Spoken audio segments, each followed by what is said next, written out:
We have an active shooter. Let's go ahead and declare this a mass casualty. Welcome to Active Shooter, a podcast that covers the whys, the hows, and the aftermath of active shooter and mass casualty events.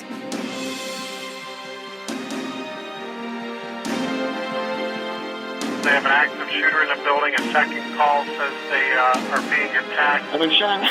16910 means we got shots fired. 4:15 at Route 91. Sounded like an automatic firearm.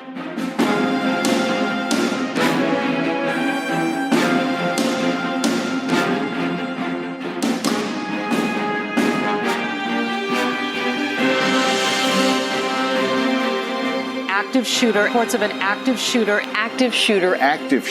mass casualty incidents. Thank you for listening. You are listening to Active Shooter, a podcast that may contain adult themes, explicit language, and graphic depictions of violence. Portions of this show may be traumatic for those under 18. Listener discretion is advised. We're following breaking news this morning in the northeastern part of the state. State police say 4 people are dead in a murder-suicide at a supermarket. Troopers responded to a Weis market in Eaton Township, about 25 miles northwest of Scranton, just before 1 a.m. Troopers found the bodies of 2 males and 2 females inside, along with 1 witness. Investigators believe one of the males opened fire on the others before turning the gun on himself. They believe it is a contained incident and the public is not in any danger. The Active Shooter podcast will be undergoing slight changes in the way we share these cases to our listeners. Over the next several episodes, you will notice subtle changes in the layout in which cases are presented. Our commitment to bringing listeners the full story with accurate facts remains the same. We will continue to honor victims and their stories while remaining true in our mission to not name the shooter, so as to never give them more notoriety than the people whose lives were senselessly taken too soon. The shooting we will be covering today at the Weis Market was a shockingly brutal one, committed by a shooter who looked his coworkers in the eyes, day in and day out, knowing that he was secretly planning their murder for months. It was an attack that stole the lives of 3 innocent souls. Today, we honor the lives and memories of Victoria Brong, Terry Lee Sterling, and Brian Hayes. Active Shooter the podcast is a High Five Holly production, and I'm your host, JT.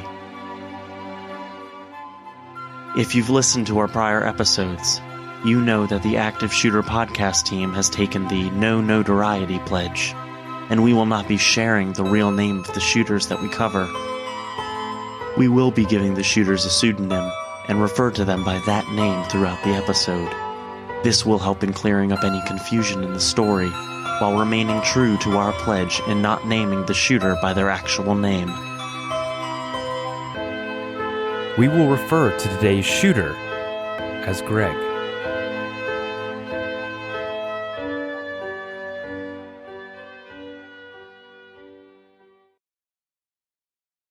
On Wednesday, June 7th, 2017, the Weis supermarket, located at 29 Village Lane in Eaton Township, Pennsylvania, was quiet, as employees were preparing to close for the evening, much the same as any other weeknight. The night shifters were out, straightening up aisleways and restocking constables. 24-year-old Greg was an employee of the market, specifically working the late shift, and as such, he'd arrive at about 11 p.m., reporting for duty as he did for every shift. Nothing seemed out of the ordinary, and there didn't seem to be any types of behavior that would suggest Greg was about to unleash a shocking level of violence against people he had worked side by side with. The only curious behavior was when he arrived. Greg went to the back of the store and created a makeshift barrier, which would effectively prevent the emergency exit from operating as expected. From there, Greg carried on with his regular work duties, including cleaning the store and stocking shelves. At approximately 12:10 a.m., Greg tweeted out specific links to various different files and videos. Contained within the links, which were labeled digital set, journal, and suicide tapes, were Greg's plans for carrying out a mass shooting. Next, Greg walked back to the employee break room where he proceeded to block off each of the points of exit. Proceeded to work in the store for approximately 1 hour and 40 minutes.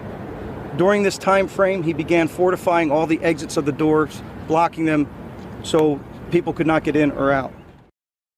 He doubled back to the front of the store, where he locked the main entrance doors, which are the large automatic doors customers enter and exit from. He briefly left the store to drive his car to block the front entrance at the bakery end of the store. At the car, Greg tore off his work shirt and put on one that bore the slogan, quote, "It's our time to rise." He applied face paint around his eyes and put on a black beanie hat and black gloves before collecting 2 pistol-grip Mossberg 500 pump-action shotguns from a duffel bag. He just had a ammo bag, which is a duffel type that he carried his ammunition in, but the actual shotguns were, one was carried in his hand and one was on his shoulder with a sling. It was 12:57 a.m. on Thursday, June 8th, when Greg re-entered the store and without hesitation began firing into the closed, almost empty store. Greg took his time walking through the store, specifically where he knew his coworkers were busy with their nightly tasks. Kristen Newell, a store employee, was busy working, preoccupied with the combination of completing work tasks while jamming out to the music in her headphones. She was blissfully unaware of the danger that lurked just behind her. While she stocked shelves, security camera footage would later show Greg walk right up to Kristen's back where he stood for nearly 5 seconds before she proceeded to the next aisle. It was discovered through a later investigation that Greg noted in his journal that he actually intended to kill Kristen. However, his writing continued as follows, quote, "The biggest problem, though, is there'd be no witnesses. No one to say what happened or what was said. I had this dream around 2.5 to 3 years ago where I walked into that store and hid a shotgun behind a wall of backstock and walked out. I could make this a reality. It's just not enough people and no one would live to tell the tale." End quote. Without ever turning back to fully grasp how close she was to looking pure evil dead in the eye, Kristen continued stalking as Greg moved on. It's believed he wanted to leave her behind so someone would be able to tell what happened. 26-year-old Victoria Brong was the assistant tag manager for the Weis market at the time she was murdered. Born August 10, 1991, to parents Kevin Brong and Ruth Kohut, she was a proud member of the 2010 graduating class at Tuckhannock High School. Victoria was passionate about helping others and took her job seriously. She had to be a diligent worker in order to care for her 6-year-old son and family, whom she spent all of her free time with when not working. The incredibly compassionate young woman must have spent her final moments petrified as glass and merchandise exploded or shattered all around her, raining down pieces of glass like cold, hard rain. The original plan was to enter the cage where the propane tanks were stored and bring out several tanks to shoot, causing an explosion. Fortunately, not a single key on his ring would open the cage. He fired several bullets towards the tanks, and at that same moment, Kristen Newell removed her headphones after seeing the inexplicable storm of glass and merchandise falling all around the shooting spree. Kristen made it to the back of the store, where the employee break room was, and she was able to call 911. Elsewhere in the store was Terry Lee Sterling. Terry was born on April 3, 1954, to the late Ralph and Cora Sterling. The 63-year-old store employee was preceded in death by his loving wife, Margene Sterling, and is survived by his son, grandchildren, brother, and several nieces and nephews. Terry was working, presumably stocking shelves, in the late night hours to provide for his family, and the loss is as unexpected as it is devastating. Greg was efficient and had clearly put substantial thought and care into each detail of the shooting, which was executed with the precision of a sharpshooter. Because of his meticulous planning, Greg effectively locked his prey into essentially what boiled down to a very large cage.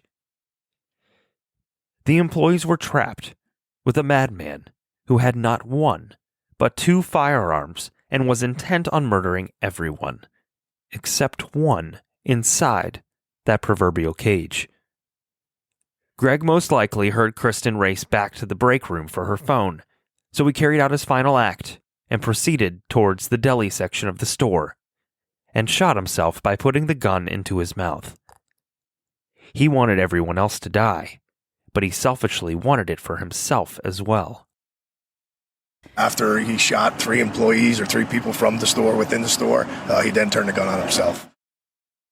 Greg fired 59 total shots, and each bullet came from only one of the 2 firearms he carried. In one of the links, or suicide tapes, he tweeted the day of the shooting. Greg explained that he brought 2 guns with him so he would have a backup weapon in case one, quote, breaks down on him or jams, and he has no way of fixing it. These firearms that Greg seemingly loved and was obsessed with. So much so, he even named each gun and etched the name into the stock of them both.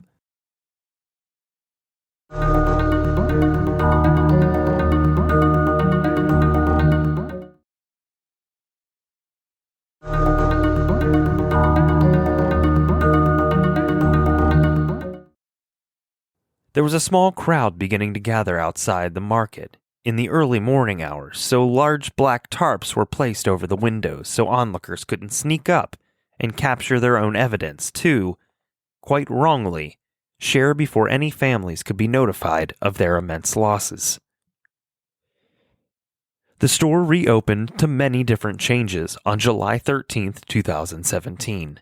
The interior of the store was fully gutted and remodeled from the bottom up, and underwent a complete transformation in terms of the layout, although the original storefront stayed the same.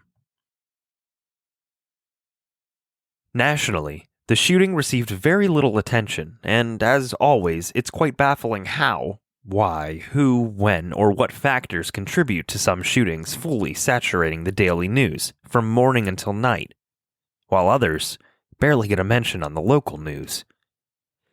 Despite the pitiful coverage about the shooting, and subsequently the victims, 47-year-old shift supervisor Brian Hayes' family managed to raise $12,520 through a GoFundMe account that was managed by his sister-in-law. The Navy veteran was born on December 17, 1969, and enlisted in the Navy as soon as he graduated high school at Columbia High in Maplewood, New Jersey. Brian served on the USS Eisenhower and was deployed to the Middle East during both Operation Desert Shield and Desert Storm. He married the love of his life, Tina, on April 4, 2009, and together the couple had a daughter, Caitlin. However, Brian also became a stepdad to Rachel, Tina's daughter from another relationship. It's unclear how long he was employed with the store, or how long he was a manager for. The unassuming man, with a massive heart, was loved by all, and in return, he loved all.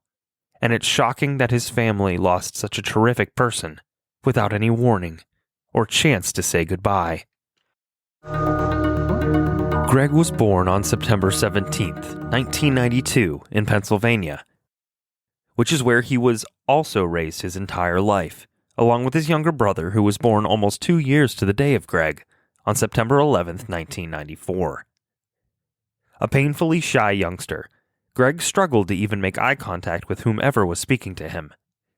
Interacting with others wasn't something Greg did often, and he loathed being in large groups of people. He sobbed when being dropped off at school, feeling like he was being abandoned each day. In one journal entry, he detailed falling in kindergarten and breaking his collarbone, which seems to have left Greg with some unresolved trauma. Despite his aversion to other people, Greg often made journal entries detailing his desire to fit in, and one such entry read, quote, "I desperately wanted people to like me, but at the same time, leave me alone completely. It was something beyond just being an introvert. I just felt alone. I just felt lost." It seems that Greg actively ignored other kids while just as actively tried to figure out a way to mesh with others, and he even wrote about a time that he felt overwhelming sadness after an acquaintance moved away in the first grade. He barely even knew the other student. They weren't friends. Yet Greg was overcome with grief over the loss, with no explainable reason why. Family excursions and activities held no interest for Greg, and he could count on one hand the number of truly close friendships he had. Those companions he did have were mostly his younger brother's friends. Dating was certainly out of the question for Greg could not muster the courage, and maybe even desire, to really get out and date someone. In middle school, Greg had a very brief friendship with another boy named Matt, and together the boys created their very first sketch video with a camcorder, and from there, they became amateur filmmakers, creating short films. The videos depicted the boys doing parodies of various scary movies, and others where they pretended pretzel rods were cigars, or something else that you smoke. Eventually, though, the friendship faded when Matt began dating a girl seriously and spent his free time with her rather than Greg. Based on how he was affected by earlier relationships ending, it can be presumed that Greg was deeply troubled over losing his closest friend. Once again, Greg felt abandoned. During the 7th grade, Greg's grandfather passed away, and it was about that time when Greg became overly focused on death and dying, though he did nothing to vocalize his feelings, but rather detailed how he felt in his many journals. Greg's family all supported the Dallas Cowboys and were serious football fans, mainly based on their loose connection to the Texas city. You see, he graduated from Dallas High School in Pennsylvania in 2011. The high school years weren't any easier for Greg. He performed well enough academically. However, he had a difficult time in math and even received tutoring in the subject. Greg became friends with another student, a boy named James, and they became each other's new best friend. Before too long, James began appearing in Greg's short videos, and they were hanging out quite a bit. In 2010, Greg landed his first official job at McDonald's. He didn't care for the job very much and quit after only one shift, which didn't please his folks. He found and quit several other jobs, including the Wilkes-Barre General Hospital, though the specific job he held at the hospital is unknown. Greg's father was the manager at the Weis market at the time, and at some point got his son a job there, which Greg kept for 7 years leading up to the shooting. He attended Lucerne Community College for about 3 years following his high school graduation, but it doesn't appear that he earned any degrees or certificates. Greg discovered an interest in web design and computers in 2010, but after attending very few classes, he gave that up too. He detailed some experiences in high school where he masturbated during class and how, shockingly, he was never caught. He'd sit towards the back of the classroom in oversized, baggy clothing and spend the entire hour rubbing himself. The descriptive journal entries almost make it seem as though Greg was hoping to get caught. On February 12, 2012, a very popular high school student named Tom Lynch, who was a year behind Greg, was involved in a horrible traffic accident and passed away. Greg and Tom had a class together, and again, though they weren't friends, Greg didn't handle the death well at all. Greg became more depressed, and his focus on death and dying evolved to the point of near obsession. Anytime he had to write an essay or a paper for school, the main character almost always died, although the darkness of his storytelling never seemed to raise any suspicions. In fact, none of his withdrawn, antisocial behavior seemed to cause concern for anyone in Greg's life. Concern was very much warranted, though. Greg wrote a journal entry indicating that he was deeply depressed, and had been since 2012, and he even began plotting his own death in 2013, detailing experiences with bullying, writing, quote, "I've hated people my entire life. I didn't just wake up one day and start hating people. Middle school was when I really started to heat up and envision hurting the people in my class, such as Eric. In 6th through 8th grade, the kid was twice my size. He looked like a 9th or 10th grader. He was the class bully. He'd steal shit from my lunch and then give it back because I didn't show resistance." Greg's only true way to express himself was through his writing, and even tried his hand at authoring an autobiography, which was discovered after the shooting. Much of Greg's disturbing content came to light after the shooting. It seems he had an obsession with cartoons, and his bedroom walls were covered in posters with various cartoon characters. The obsession went so far that he even thought of himself as a cartoon character. He watched a ton of Nickelodeon shows, including Danny Phantom, which featured a character called Ember McLean, an animated ghost that Greg believed was real. In fact, he even believed the cartoon ghost spoke to him. Greg created his own cartoon called The Ghost Squad, and he began to pay voiceover actors and animators for the characters, which were a group of female ghosts that were drawn in the same style of art as his favorite show, Danny Phantom. In Greg's cartoon, Ember McLean was the leader of the female ghost squad, and she had handpicked Greg to join their elite squad as they prepared to engage in a spiritual battle. Perhaps living in this fantasy world is why Greg felt that life was disposable, and it allowed him to explore his darker side.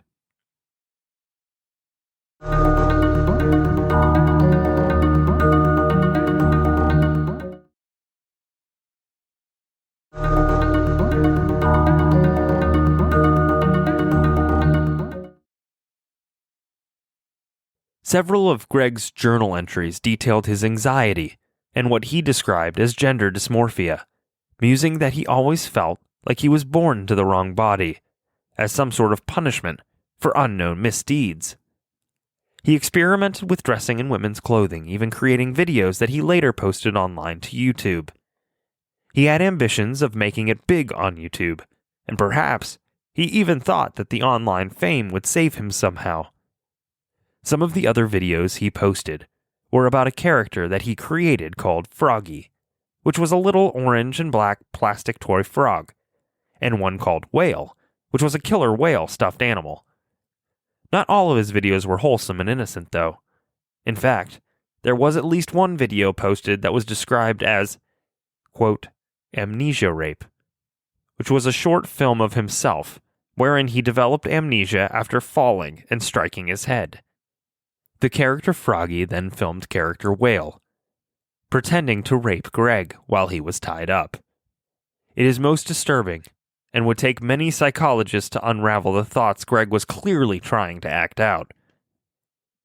His delusional state continued to deteriorate and became more paranoid. He started to post online about hearing voices that encouraged Greg to commit bizarre acts.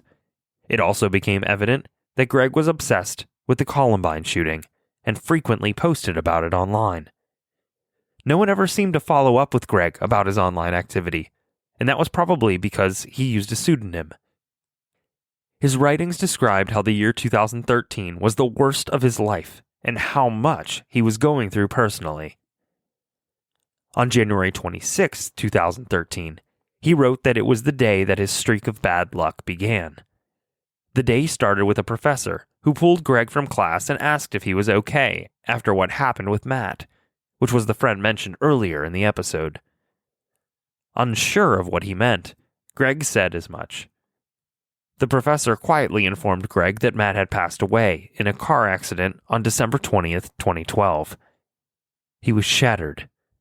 Greg had no idea that Matt had passed, and he was incredulous that an entire year passed without his knowing. Greg would later write, quote, This one unplugged the plug out of the outlet. In other words, Greg lost his mind. At the same time as this incident, Greg developed a fear or superstition of the number 13. Sometime after 2013, Greg was introduced to the band Send Request, and he immediately became their biggest fan, incorporating several of their singles into his own YouTube videos. The night of the shooting, Greg emailed some people the same links he tweeted about the shooting. The lead singer of Send Request is one of the people Greg emailed the journal and video links to.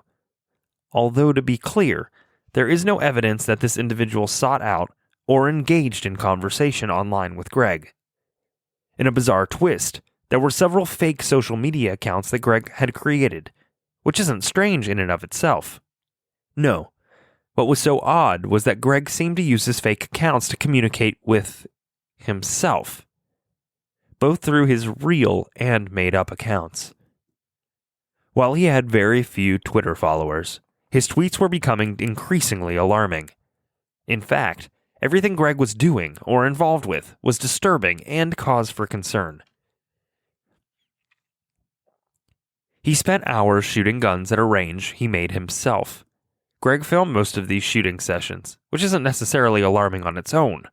What was disconcerting was that Greg had a number of voices that took up residence in his head, and over time, he became friends with each of the voices. He was probably replacing his real-life loneliness with his own people, or squad, if you will. One such voice in Greg's head was one of the Ghost Squad girls called Mackenzie West. Mackenzie became the loudest voice, and rather than fight against the mental illness that was rapidly overtaking his mind, Greg stepped wholly into it, falling in love with Mackenzie, believing they were twin flames, or soulmates. Over time, his journal entries grew angrier and more violent. The voices in his head poked and prodded Greg, enticing him to commit unspeakable acts against others. It's incomprehensible how he managed to conceal such clear mental illness from everyone he encountered. How did no one notice or even see a single warning sign? Was Greg really that invisible to others? The video content Greg posted should have been a red flag. He made videos talking about how shocked he was at the ease in which he was able to acquire firearms, and in one of the most atrocious videos that Greg posted on May 11th, lasted 37 minutes, and described how his coworker went on break at precisely the same time each night. And, quote, "When he goes out, I'm going to block the emergency exits, I'm going to get pallets, and I'm going to put them in front of the doors." As he was uttering these terrifying words, Greg was frantically waving around 2 different shotguns and sticking the barrel of each gun into his mouth to see which would fit. The video continued with Greg discussing his knowledge of the store and where each employee would be right at 1 a.m., which happens to be where part of the night crew took their break. Eerily, Greg described how he would stalk through the market, picking off his prey, one by one, saying, quote, "I want this to be on the surveillance camera so you can see it." The video didn't end there. Greg talked about how he would need to kill himself afterwards, but expressed concern about not having a working gun, which is why he decided to bring along a second firearm. Exactly as he did in real life, Greg talked about using pallets to block the exits and how easy the whole thing would be since he had the alarm codes and keys to the market. He chillingly referred to murdering his coworkers as the icing on the cake of his sick plan. This man literally detailed his entire shooting plan for the whole world to hear. No one listened. Or no one that listened heard. Make no mistake, this entire shooting was a long time coming, as Greg was planning to die for nearly 5 years before the shooting, and the actual shooting was planned in earnest for about 3 or 4 months. On June 3rd, Greg posted a video he shot from his phone. The video was intended for his family, and he said, quote, "I know you might be thinking, you could have gotten help. That wouldn't be me. Getting medication, sitting in therapy, that's not me. Never would be. I doubt any of you know how depressed I was. I hated life. I hated meeting people. I just hated going through everyday life. 3 days later, he tweeted, quote, "You won't want to miss this one. It's going to be historic." On June 7th, Greg uploaded a video of himself to YouTube. He was wearing a shirt that read, quote, "It's our time to rise," while at a firing range, and was seen loading 2 different shotguns. Greg dedicated the video to the Columbine shooters. A mere weeks before the shooting, Greg posted yet another video of the Weis market, including the entire floor plan, which detailed where every exit was. His last tweet said, quote, "Goodbye, humans. I'll miss you." The only discernible motive for the shooting may be gleaned from a journal entry, wherein Greg talked about his utter disdain for humans, and how greatly he struggled to create and foster genuine friendships, and wasn't able to meet or attract a girlfriend. He wrote, quote, "Throughout my entire life, I have never had a girlfriend, nor did I ever go on a single date. I never had the desire or urge to be in relationships. I hated making friends in general. By the end of high school, I was just done with attempting to make friends. By the end of college, I despised the human race.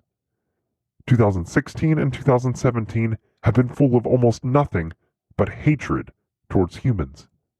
I wanted to kill as many people as I could." There were 428 subscribers on Greg's YouTube channel, and it's disappointing that not one reported Greg's abhorrent online content. It's unclear and unknown whether Greg was ever diagnosed with any type of mental illness, or whether he was being treated for one. It is clear that he made specific and ghastly plans to murder people who he worked with, and probably saw on a regular basis. He claimed to hate his folks and wanted to punish them, perhaps for bringing him into the world. It makes no sense. One thing is certain. This shooter should absolutely not have been allowed unlimited access to firearms, and perhaps, if any of his content was reported or any mental health intervention was done, his access would be limited or restricted altogether. We all have the unique ability to help prevent such a catastrophic event from happening if we keep our eyes and ears open and never hesitate to report when something or someone just doesn't seem right. With the delicate balance of mental health reform, education, active shooter training, and common sense gun laws, we may one day realize the dream that there will be no more active shootings. We pray that love will prevail over hate.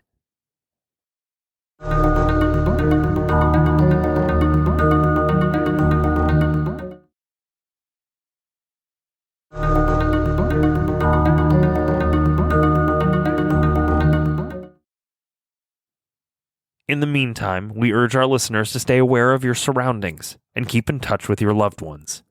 If you see something, say something.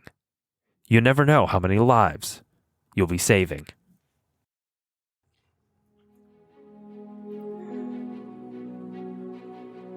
Thank you for listening to today's episode of Active Shooter, the podcast. Remember, if you see something, say something. There's no telling how many lives you may be saving. A big thank you to Darren Curtis, who composed some of the songs on our show. You can find him online at www.darrencurtismusic.com. Make sure to check us out on social media. You can find us on Facebook at Active Shooter, the podcast, and on Twitter at Podcast Active. Thank you, and be safe.